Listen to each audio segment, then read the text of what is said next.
Hey guys, welcome back to Phil Plays TCG. Today, I want to go over my updated Trunks list that I've been playing at my locals, that I recently did take first at a small tournament we had. I will come out and say this first and foremost, I did not face any green, it was just red and yellow. But I do really like this deck still. I think it is a lot of fun. I still think Trunks is the best blue deck in the game just for its versatility. But it depends on what you play. This deck is going to have a bit harder time into green, and green is the big boogeyman of Fusion World, so as of right now. So take that with a grain of salt. But I want to at least go over the list that I am using. And then I refer to this deck as Advantage Trunks. You're building up a huge advantage. You're not playing any huge boss monsters, besides one, and you're just recurring your cards to get infinite value. So let's go over that real quickly. Basically, for all those who are unaware of the leader, basic on the front side, draw one. When your life is at 4 or less, draw a card, flip this card over. On the reverse, you have a draw one attacker, it's typical stuff, but activate main once per turn, choose it to one battle card with a cost of 3 or less and return it to its owner's hand. This creates this is an awesome tool that you have to mess up your opponent's tempo. It allows you to recur certain cards that have amazing on-play abilities, such as the one-drop Trunks, and other cards that like bounce cards back to hand. This is super cool. So it's such a versatile ability, and it will only get better as the game goes on, with more cards that get played that have low cost, but have awesome on-play abilities. So, well, we won't get too in-depth with it. There is a video you can go check out about my original first place Trunks winning video that will kind of go into further detail. But let's talk about the deck list, shall we?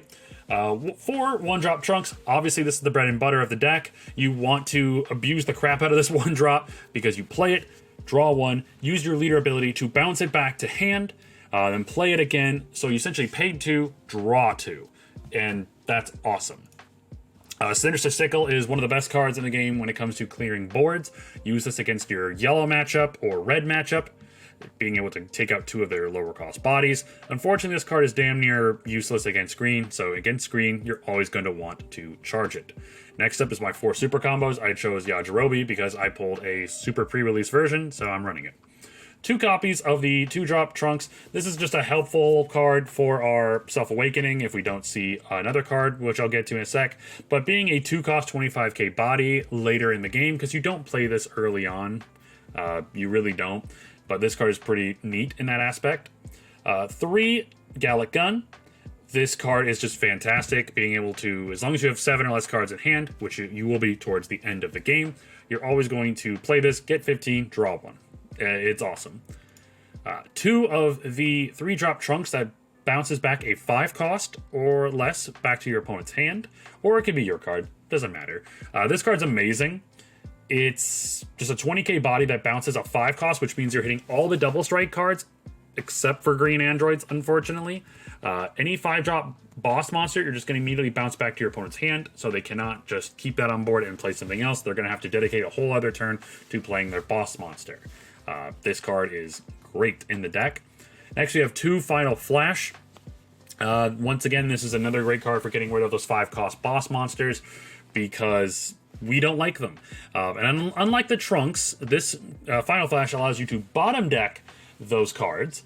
So it's great. You have to discard a card from hand in order to do that.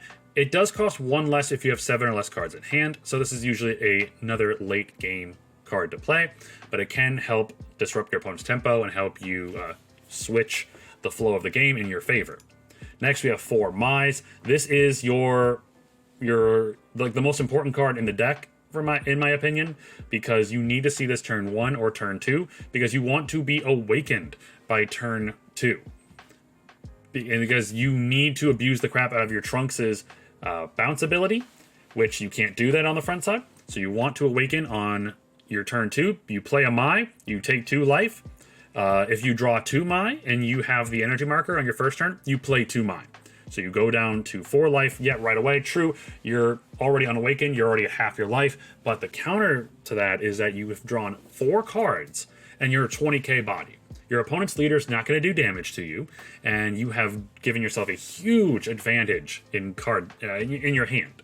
So you have more resources than your opponent, so you can survive long term. Next, you have our boss monster of the deck, three of the 5-drop Vegeta. Vegeta, just once again, you play it on your turn 5 if you go first. If your opponent played a 4-drop in your previous turn, you just completely ignored their previous turn. Then you can swing 35 double. This card is essential into playing green. You want to get them down to 3 life. You want to get them down from 5 life to 3 life with this card.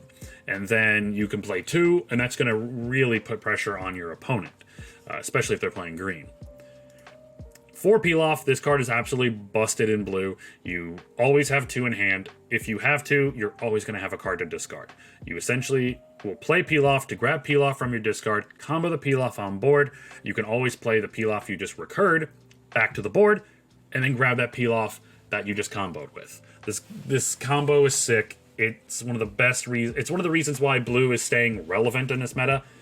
You just have to run it at 4, 3 at the least, but I think 4 is a good option. 3 Final Hope Slash, another amazing card to combo with Peel Off in this deck, because this is a 1-drop Earthling card, which Peel Off searches for. So you could play Final Hope Slash, you could play the Peel Off to grab the Final Hope Slash from your discard or another Peel Off. Play Swing with Leader or any other character, combo the Final Hope Slash, bounce Peel Off back to your hand, because Final Hope Slash also bounces a 2 cost or less back to your hand. So you then play the Peel Off again, grab Final Hope Slash from the discard pile. It's a great loop. It's so much fun. Next, we play 4 of the 30k Trunks. You might not notice or recognize this artwork. This is the tournament promo that you can receive in the first wave of store locals. Normally, after you swing with this does have to go to the bottom of your deck. With your leader ability, that's not the case. You can swing with this leader, use your leader ability, bounce it back to hand. This is one of the best cards to use with this Trunks ability.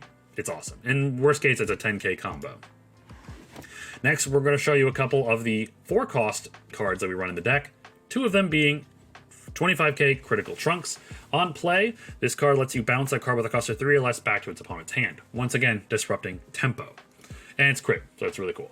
2 Gotens. This card is great late game because it's a 1-drop 15k body that you can combo with Final Hope Slash to create a 35k swinger for only 2 energy total. It's great for closing out games.